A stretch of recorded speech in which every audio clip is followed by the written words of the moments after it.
Hey everyone, and welcome back to my channel. I'm back. I'm very thankful that you guys are still here if you're watching this video and you were here before I took my really long break. I am going to try really hard to make this quick and short because I plan to be back on YouTube more regularly, but I just wanted to sort of check in and give a little update.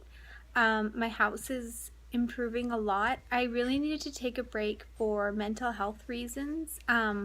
And I don't really have anything much more to say besides that, and that I hope you can appreciate and respect it. I'm gonna go through some of my videos and maybe take down one or two. I'm thinking of just like, they were more just like word vomit, and honestly I wasn't necessarily in the best place at the time, but I don't know, I'm thinking about it, so don't be surprised if one or two disappear. Yeah, so I'm just really excited to be back, and yeah, my house is doing really well. Here's my trusty pillow is in the video again. I feel like my pillow is in almost every video. Anyways, yeah, so my little update about the house is that it's taking a long time to get to this place, but I'm in a really good place. So my decisions, oh sorry, I realized I'm cutting off my head. So my decisions that I make every day are just easier. So like, for example, if I'm cleaning my kitchen and putting away things and I realize like, oh, I just never use this, I chuck it, or I put it in my donate box.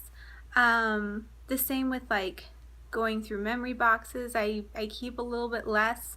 I went on a mini vacation to for the 4th of July, and I brought a lot of things. I just decided I was gonna like enjoy my vacation and pamper myself and bring whatever I wanted to, but when I came back I realized that those were the things that I really loved, and as I put those away back into my vanity cabinet or closet or whatever you want to call it, I see things that I don't use, I don't want, and I throw them away, and it's just a lot easier to do that. I haven't really sat down and done a huge clean out of any particular area recently. That's just been a bit too much, but also I've been focusing on other areas of my life, getting back into the workforce, studying for some licensure that I really wanted to have for several years and have just never gotten around to actually taking the course and taking the test. And yeah, my daily activities are better. How I like take care of my cats. It's on a schedule now. My daily hygiene's better. Just things like that just all around encompass the ability to let go and the ability to have a clean and organized home. And I think that I for a long time felt that I was going to like do all this research and all this time, all this research and all this time, and then it would click, and sometimes it did click and I would make these huge leaps and bounds, but at the end of the day I feel like hoarding, because it can stem from all different issues, trauma, emotional abuse, things like that. It can stem from all different sorts of things. There's a lot of different research, but it can also stem from OCD, and people don't just get over OCD, they don't just get over trauma. These can be lifelong burdens that they carry with them. So that's kind of something that I realized. I thought that like through therapy and working on it and books and, you know what I mean, and all this sort of stuff that I do, I thought that I would come to a point where I was no longer a hoarder, and I feel like it's a bit more comparable to an eating disorder.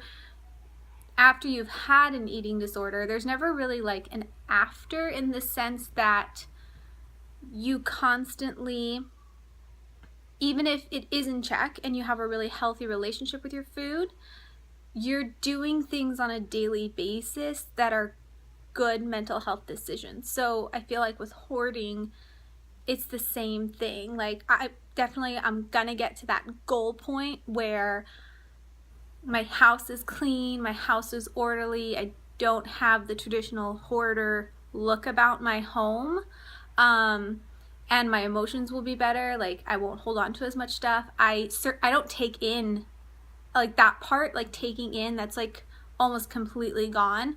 I do not consume or purchase as much as I used to.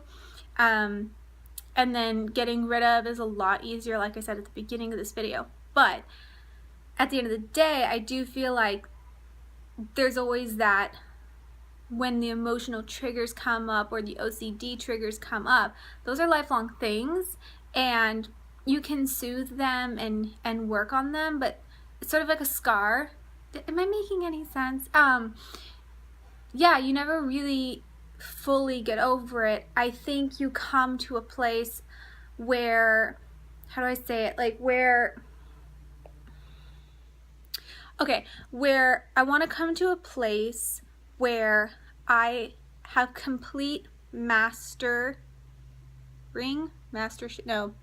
am a complete master. I am the master of my actions and emotions in regards to hoarding. I mean, in everything, I want to be the master of my emotions and actions, but specifically on this subject, I think that I can get to a place where I am skilled and efficient at choosing the right responses so that I constantly live a healthy lifestyle with healthy choices in regards to my hoarding. I think that is the best way to say it. I think I said it right. I hope so. Fingers crossed. I hope that was something that can be referenced. That's kind of like my point, and I'm gonna watch this video back and be like, that either made sense or didn't make sense, but that's my goal. And it is in a place, it is a sense of complete healing, but again, there's always going to be that thing there that might might want to send you over the edge. So if you are struggling at all with trauma or OCD or hoarding or any other reason that you might have brought to this channel, because Lord knows I've got a lot of issues and we touch on them all, so that's great. But yeah, if you're struggling with something that doesn't really ever go away, I would say the goal, and it is attainable, the goal is to have full mastership over it, to have efficiency and to have healthy lifestyle surrounding whatever the issue is. And that can even be a physical or mental limitation. I know with anxiety, I've gotten to a point where my anxiety hasn't like magically disappeared and rushed off into the sunset. It doesn't do that, but I've come to a place where at a family gathering or at a loud restaurant or at a party, I'm aware that I'm probably going to be anxious. I'm aware of when I start to get a certain anxious, and it's really easy for me to make whatever choices I need to make to lower my anxiety. Those choices become easier, and eventually they're just going to become secondhand nature to me. And I want to encourage you that that is where you can get with any struggle that's in your life. It might not eventually disappear. It might always be with you, but don't be disheartened by the fact that you might carry a burden for the rest of your life or a handicap for the rest of your life. It's okay. You can still flourish.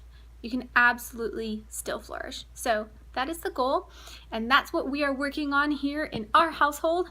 Me and the cats are going to flourish.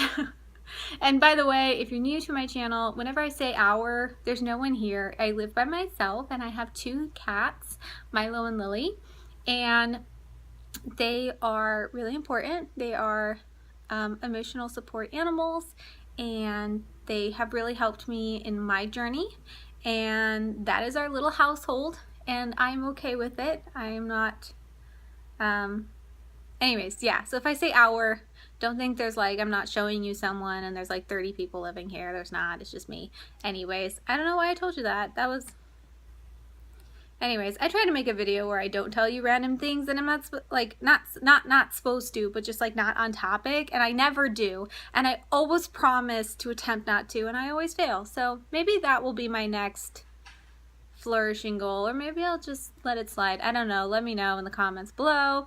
I'm excited to see you guys soon, and it will be soon. It will not be like, see you soon in a year. It'll be soon. All right, bye.